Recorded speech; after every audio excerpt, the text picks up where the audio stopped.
Welcome back, everybody, to the Breakdown Podcast YouTube channel. My name's Corey, and with me today, we are going to be talking the first episode of Season 5 of The Masked Singer, but I'm not doing it alone. I'm doing it with Vic. There it is. There it is. What's going on? That sounded weird, but yeah, we are going to talk the first episode of Season 5 of The Masked Singer. But before we do want to let you know that you can find us doing our show live, 7 p.m.-ish Eastern on Twitch at twitch.tv/MillerKing_51. That link is in the description below. How do you always manage to miss the Tuesday part? Oh, yes, on Tuesday. Sorry. We do it every day. No, we don't. That's way too much. Also, you can subscribe to him there. You can also subscribe to me. I'm twitch.tv/NKOGonzo. And while you're here, though, hit that little red subscribe button. It might be over here. I think it's over here. And there's a little bell. Just hit that so you get notifications when we do upload new videos. And we're starting to upload a lot more now. We're going to be doing this every week for Masked Singer. We're also doing it for Superman and Lois. And plus our other random videos that we've got going up as well, too. So please be sure to and leave us comments. Let us know what you think on this. Let us know who your guesses are. We want to know. Maybe I know I've got a couple here. I don't know who it is. I'm clueless, but maybe you do. Let's smarten this up. Let's do it. So, Vic, what do you say let's break this down? Let's break it down. All right. So, we are in season 5. That's season 5 of The Masked Singer. For me, this is the 4th season. Corey introduced this to me 4 seasons ago, and it's become my guilty pleasure. My wife loves watching it. She enjoys figuring out who it is as much as I do. We play junior detectives, trying to ferret out the clues and figure out who everybody is. So it's pretty interesting. The Group A for Season 5 is, as you can see right below me, it is the nesting doll, the snail, the raccoon, Robopine, and the seashell. Porcupine. That's a porcupine. Porcupine. This week's episode was a little weird, my friend. It was very strange. It started off real weird because we get a voiceover from Nick Cannon. Yep. But he doesn't come out to host. Right. And I already knew this ahead of time because I already saw while I was watching. What was I watching last weekend? I think I was watching Flash. I got a commercial for this 3 times in a row.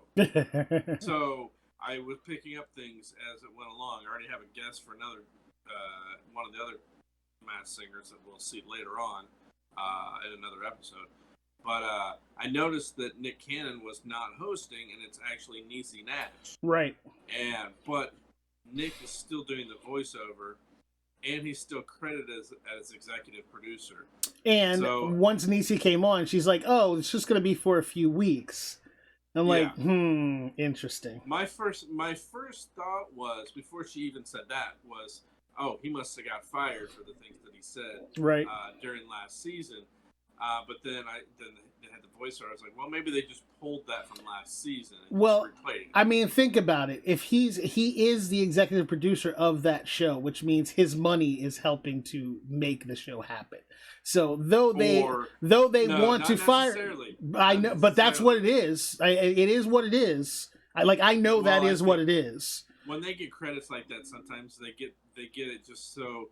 It's like it's a money thing. We can only pay you so much as a host, but if we credit you as an executive producer, you'll get some more money over here. Right. That's why you sometimes see that. So don't be. I'm not saying this to you, but anybody watching, don't be fooled that just because they have an executive producer, that they really did a lot, because a lot of times they don't. But he is he is what they call vested in the show. So I do know that that's a thing, but I figured when all of the brouhaha came up, that by the time season 5 came back out, he was probably going to have some sort of a censure, as it were, against him, like for a couple episodes, and then by then it would all wear off which is exactly what's basically happened. Because if you would ask the general public, like, what happened with Nick Cannon, they'd be like, some of them would know, but it just got totally ignored. Yeah, it got blown over. Nobody gave a shit. Nobody cared. Yeah. So whatever. So this week we started with the nesting doll.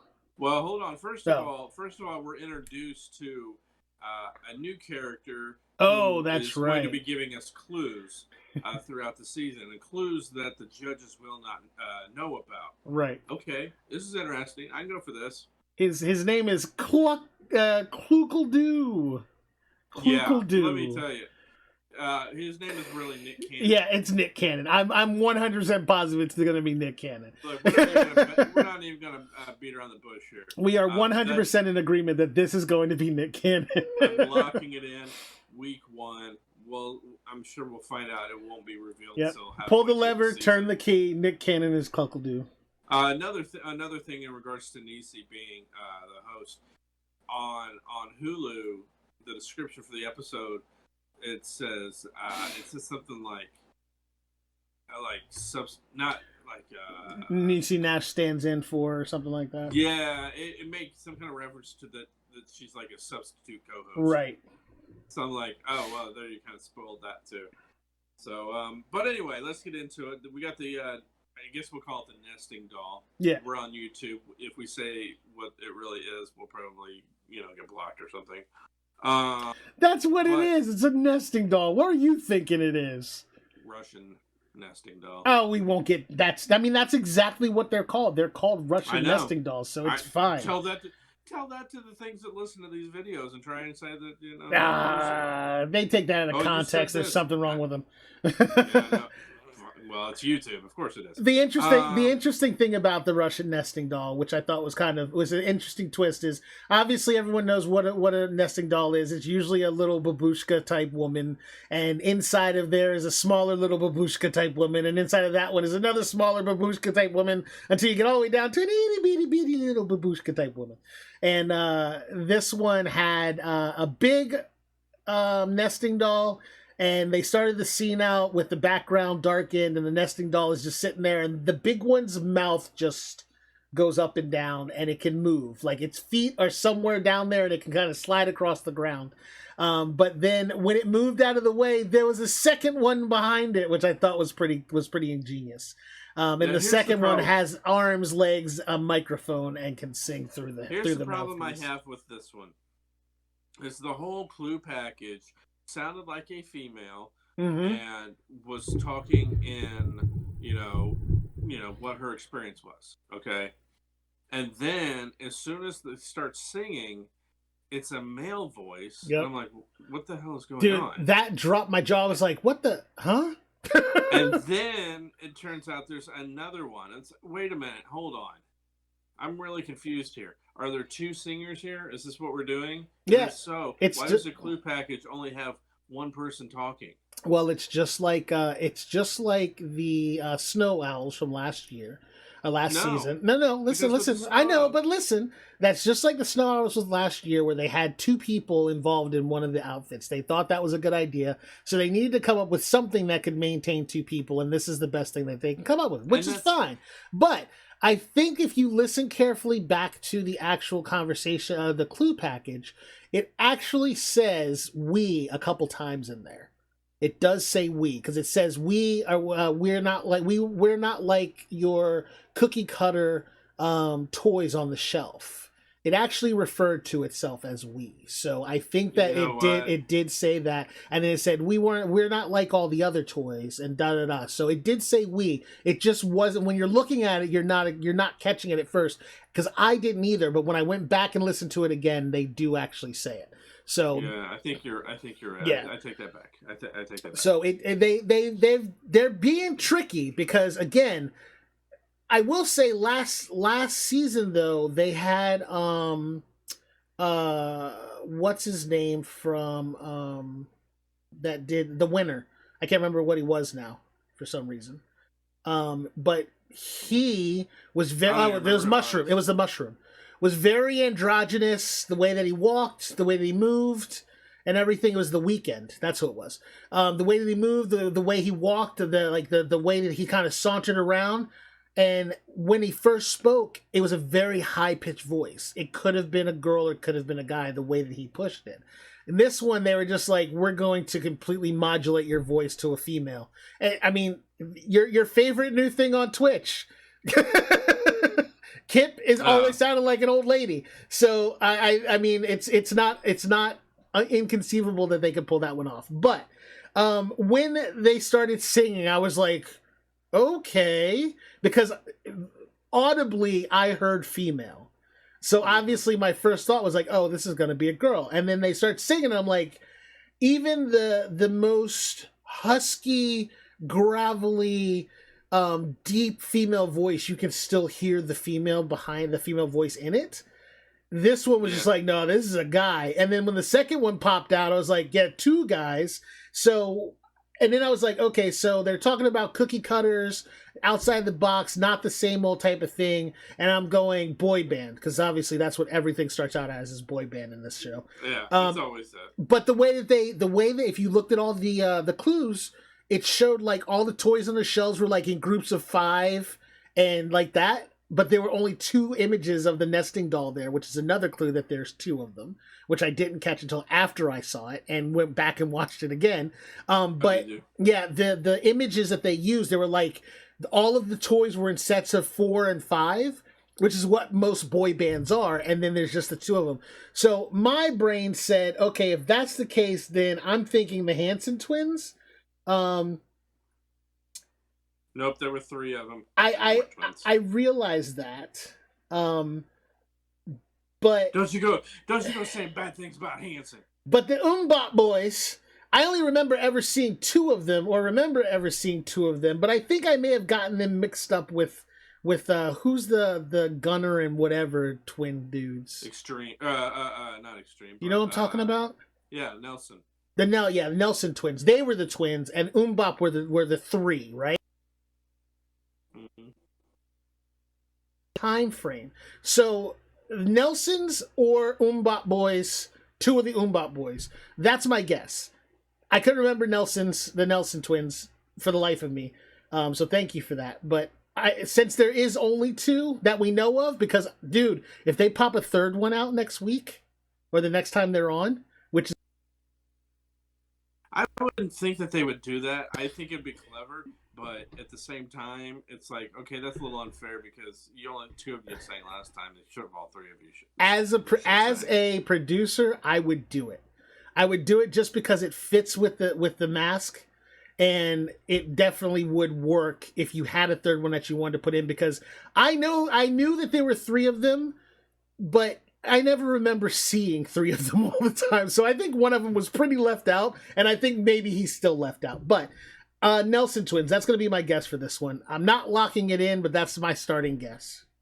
Okay, I've got nobody for this one. I really don't. I'm good. This is going to be one of those. I need at least another episode to try and get some clues in. Yeah. Because I'm totally clueless on it. Yep.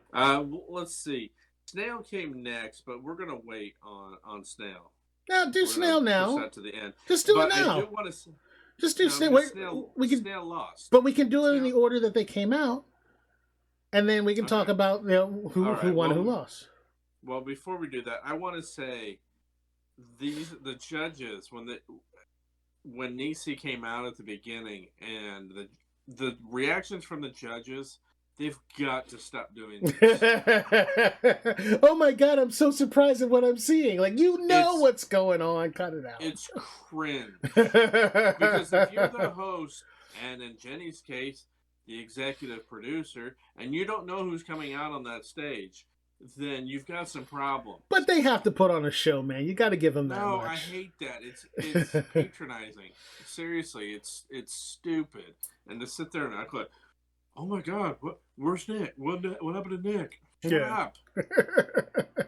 They gotta play the role. No, they treat the viewers like they're morons. And yes, they might be, but that's not the point.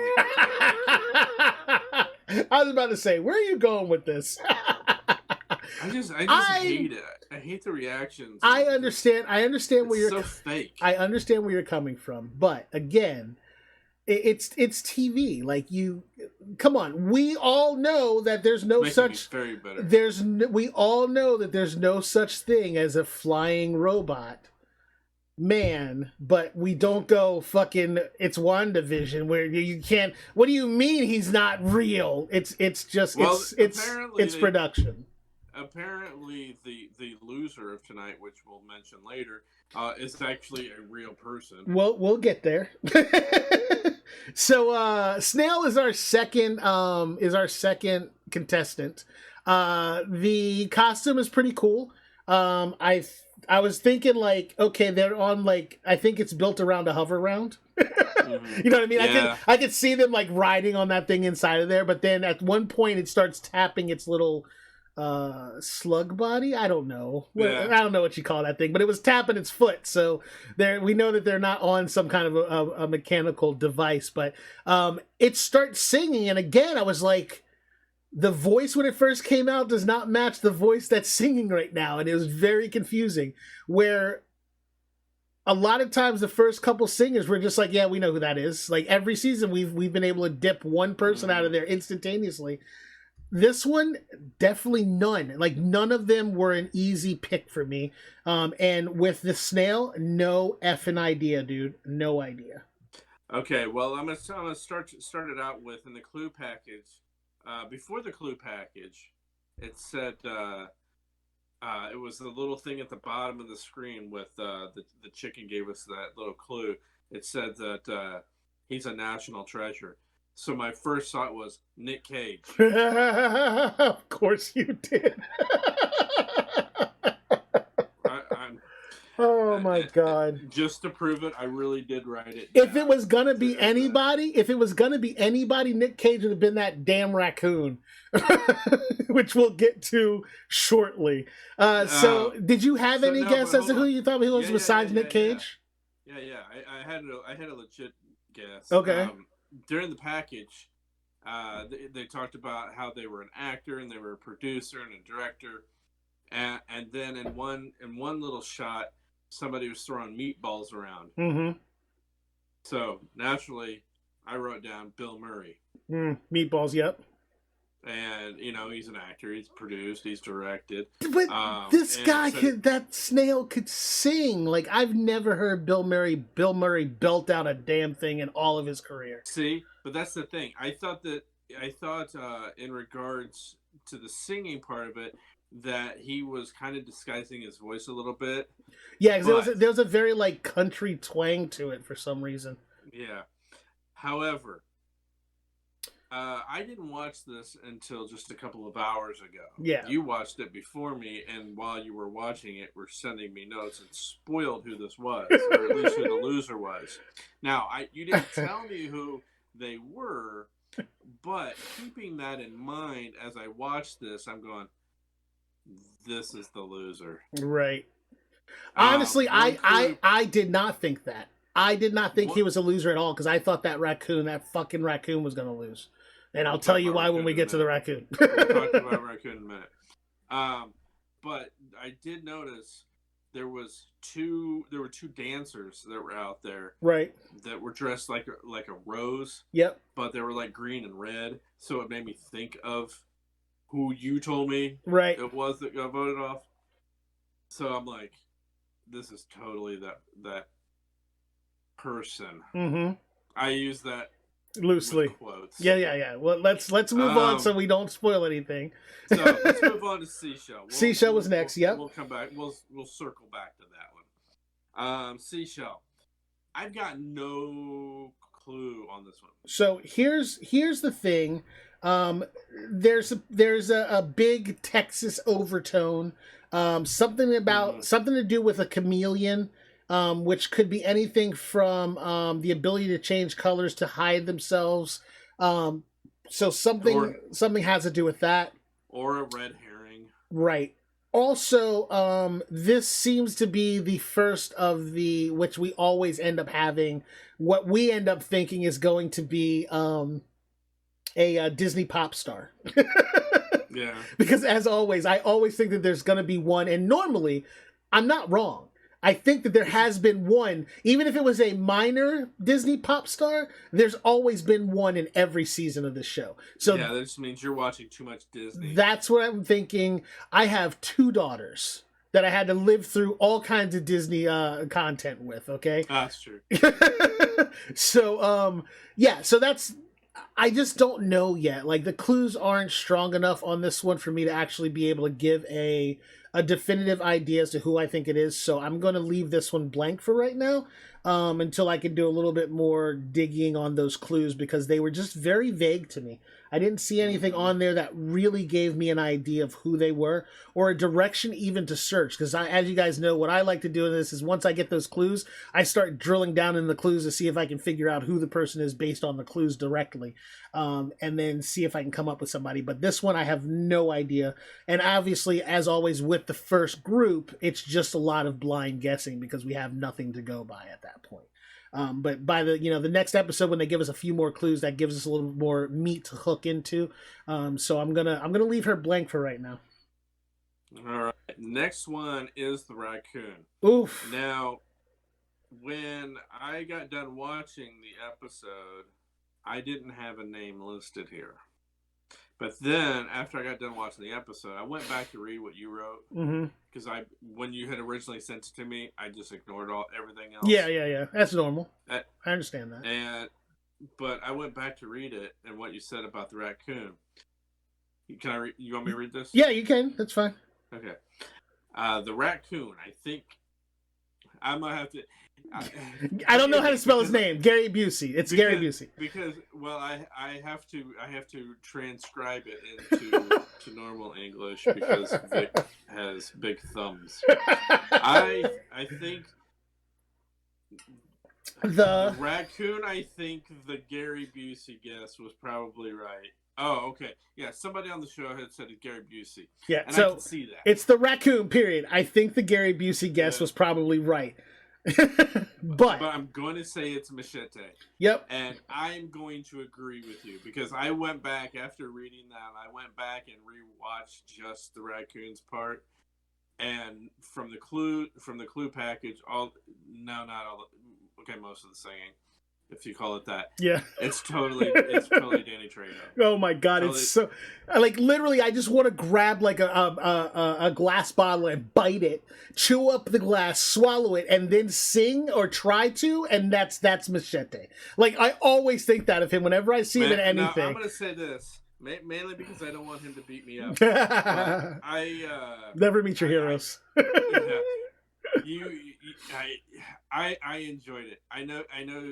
I follow him on Instagram. It was cringe all day long. I'm not saying it was good, but it was funny. It was definitely funny because you're looking at it going, this is horrible, but it's so horrible. It's about to go Nick Cage, and after it goes Nick Cage, it's about to swing back around to fucking awesome. But yeah, it's he was playing the character of the raccoon very well. But the one thing that got me more than anything is one, he said that he did time. He was in prison.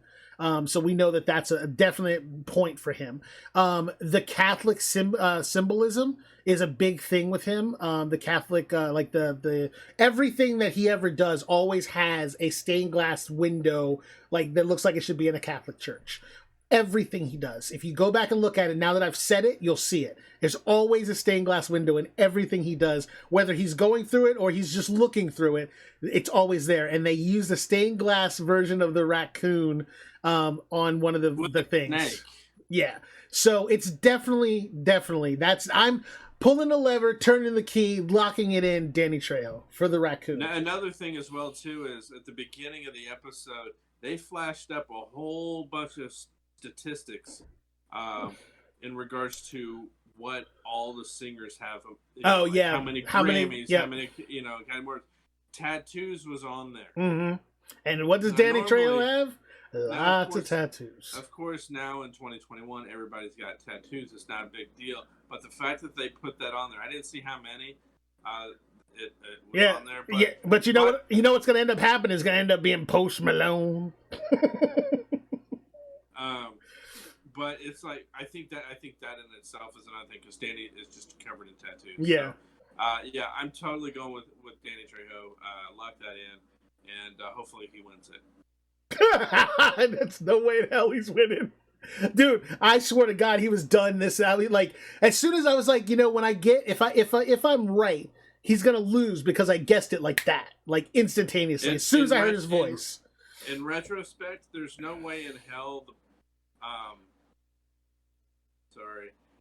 that he should have been should not have gone to the second filming, most definitely. Snail should have made it past the first round. All right, so moving off of old Porcupine. Hold on. What do they call it? The trash panda. We're moving on to the porcupine,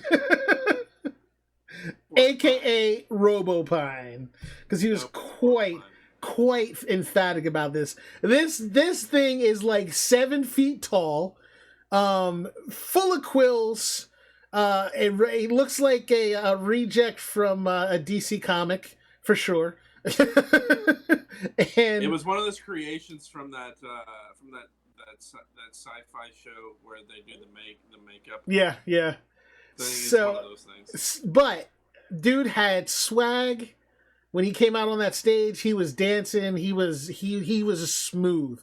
He came on the stage smooth. He started singing. It was smooth as hell. I was like, this is an R&B / funk performer. Like, there's no way in hell this is not. I just couldn't settle on who it was. And at first I was like, okay, I know who this is. I was like, it's Warren G. I was like, it's Nate Dogg. Was it Nate Dogg? Nate Dogg's dead. Yeah, it was Nate Dogg. I know, but like the funk in his voice and like how smooth he was singing, it reminded me of Nate Dogg. And that was the first thing that came to my head. I was like, Nate Dogg, size, height-wise, fits, okay. But then I was like, hold on. Wasn't Nate Dogg short? No, he was not short. He was good. He was a good-sized guy. I was just like, Nate Dogg's dead. That can't be him. Like, it came to me. I was like, hold on, that man's dead. Yeah. But then, because I was in that headspace, like that time frame, that, that group of people, I was like, Warren G. Warren G is tall as shit. And he can sing. I don't know if you ever heard him do it, but that man can sing. I was like, Warren G. But then I'm literally rolling through like everybody. Like my brain is going, this person, no, but this person also was around at that time and could fit. And then I was like, but this person was also around at that time and could fit and makes more sense. One, because he mentions that he's a grandfather. He mentions that he's 60 years old, which doesn't make any sense. There's no way that man's 60 years old. But I bet he's not a grandfather either. I bet you he is. I bet you any amount of money he is. I was... Talk amongst yourself. Hold on. First of all, Corey, Huh? I'm a grandfather. So you can't say he's not. Thank you. I appreciate that. I like it when they call me Big Papa. But, so I'm settling on Montel Jordan. This is who I'm settling on. The voice, the moves, though he's older, and you could tell that he's probably a little bit older, a little gray in the hair like us, I do believe that Montel Jordan is the pick. I'm going to go with him. I think Warren G is still an active, is a possibility, but I think that they're like 50s, 50, 55-ish at this point, both of them. So that's definitely old enough to be grandparents. It's still young enough to be active and moving around the way they are and dancing the way that he was. So I think that's going to be my guess for that. Who are you guessing? I'm going to blow your mind. Uh-oh. My guess is somebody that's been guessed for the last 2 or 3 seasons. Are you going to have to put $50 in that jar? And from the moment He's about to say Jamie Foxx. He's about to say Jamie Foxx. From the moment Porcupine started to sing, I knew exactly who it was. I recognized that voice. You're about to say Jamie Foxx, aren't you? That person's name is Jamie Foxx. God damn it, I knew it. Put $50 in the bucket. No, because and it's funny too because then as he's singing, then what's her name? Jenny McCarthy said it. She's like, I think it's Jamie Foxx. I'm like, you're right, it is. But you should already know because you're the executive producer. Do you so. really think that they're going to actually get Jamie Foxx on the show at this point? At this Why point, wouldn't they? because at this point he's a meme. It's better for them not to have him on the show than it is for him to be on the show. Because if he's not on the show, they keep guessing everybody is Jamie Foxx, and they're always going to be wrong. So if it was me, I would not invite Jamie Foxx to be on the show at all. I would let him be that character that everyone wants it to be until the final season. When they go, hey, this is going to be the last season, I'm like, Jamie Foxx, let's go. And then I would have him on. True. You know Jamie Foxx is at home going, why don't they ever call me? Right. I'll do the show. Dude, you know that they don't have to call anybody. People are just calling them at this point and be like, hey, I want to be on the show. And they're like, okay. Yeah. Case in point, that fucking raccoon. especially right now.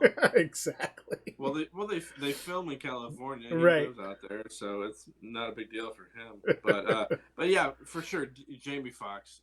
Okay. As soon as he started singing, I was like, that's it. I'm going with it as well too. And when you combine the mannerisms as he was walking in, I could totally see him doing that, playing it all up, then changing his name to Robo Pine. Yeah, come on. Yeah, I know. You just looked at it. Does Jamie Foxx have any grandchildren? I was trying. That's what I was trying to look up. I know he's got a daughter that would be old enough to have a kid. Right. I think she's like in her 20s. Right. So it's possible that he is a grandfather. How old did they say that he said he was 60. He said he was 60. I think he was just rounding up. I'm thinking 50, 55, 52, 53, 55, something like that. Something in that, like early to mid 50s. That's what I'm thinking he actually is. Let's see here. 2021 minus 1967, 54. So it fits. So yeah, I'm still sticking with it. Jamie Foxx is Porcupine. I'm locking mine in with Montel Jordan. So there we go. That's not how we do it. So we're gonna get. No, Snail now. No, you did not. So Snail lost. They take the hat off. Hold on, but now before we talk about who is actually under the hat, let's talk about the fact that if you put that snail side by side with that raccoon, okay, there's no fucking way in hell that snail should have lost. I don't care how much twang he put in his voice. The snail actually sang a song. Which is, it's the Masked Singer, not the Masked Yeller of multiple words. The hook of the song. I gotta be honest. I honestly think Raccoon should have been let go. Absolutely. On this episode. I don't understand why Snail got picked. It makes absolutely no sense to me, other than the fact that, like Vic told me in the message. It was just one of those to get it out of the way. Mm-hmm.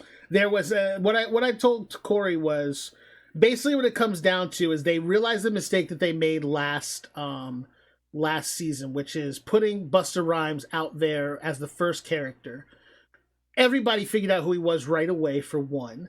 But by doing what they've done here, it allows them to kind of set the stage and get past the first episode without having to like disappoint the viewers. You know what I mean? Like, kind of, it's a way of having a loser without having to suffer the consequences of, you know, not being able to guess who the person is, because there's no way you can really guess in most cases unless it's Busta Rhymes, which we got in Zero, that you're gonna be able to just pick who that person is directly off of the first instant that they sing something. But this was a safe way for them to do that. So they pull off the hat. When the hat comes off, no one comes out. They're all just staring at like, the fuck? And that's what I said. I was like, what the fuck is going on? And then when I saw the hands, I was like, bullshit. Are you kidding me? Because I knew exactly what that was as soon as I saw those hands, because we grew up on those hands. We grew up on, we knew exactly what it was. Little green fingers. Coming out of the hole. It's Kermit the Frog. Expertly puppeteered, little green hands lifting the body out. It was very well done. It was pretty ingenious because obviously you need a box to hide the puppeteer in and the voice actor in. So it was very well conceived, very well done. I get what you did there. I see what you did there, Nick Cannon and team. But it was a cop out because that fucking trash panda is still in the show. That's not why though. That's not why. Like, I love the Muppets. Yeah. Come on, they're not real. It was a production decision. Hey, let's do something fun and funny. Let's throw a curveball in here. Let's, Kermit the Frog. As far as people always look at it, Kermit it's not like he's even a cross promotion either. Right, but Kermit's a real person to people. You know what I mean? Like in people's existence, Kermit is a real entity that has been around from our childhood till now. Okay. Like, we don't think about the fact that Kermit is a puppet as much as we do that it's Kermit the Frog. Like, we don't care who's under the, behind the wall. We care about Kermit. So putting Kermit on the show is just like anything else. Hey, I was sitting around during COVID and decided I wanted to be on The Masked Singer, so I called and said to do it. And they said yes, so Kermit the Frog's on the show. I'm okay with it. I just think it was kind of a fair cheap enough way. But Kermit is a much better singer than that. Yeah, definitely. I mean, and I know it sounds stupid for me to even say that considering what I just said prior to that, but anytime, then they've only had, I think, 3 total people, might have been 2, that did his voice. They could sing. But if they had have used Kermit's actual voice instantaneously, you would have known who it was. And to be fair, Thick Fig Robin said it sounds like Kermit the Frog. And he said it kind of, and honestly, this is the first time, that I think I've heard him say something like that and didn't feel like motherfucker already knew the answer. Like, that didn't hit me, like it has in the past. So when he said that, it was a glancing blow. Like, it was something that just popped out of his mouth because he was thinking it, and it was honest. And then it ends up being him. So, I mean, it is what it is. I'm surprised it didn't cut to him and said, I thought it sounded like him. Yeah. But they didn't. And it's fair enough because obviously the voice actor for Kermit can definitely sing. And he can definitely sing as Kermit. So if they had have sang as Kermit, God forbid that they did Rainbow Connection. Which actually in that country twang voice he was doing, probably could have gotten away with it. And then have him be as like, oh, I should have known. It was Rainbow Connection. Either way. But all right. That's it. That's the episode.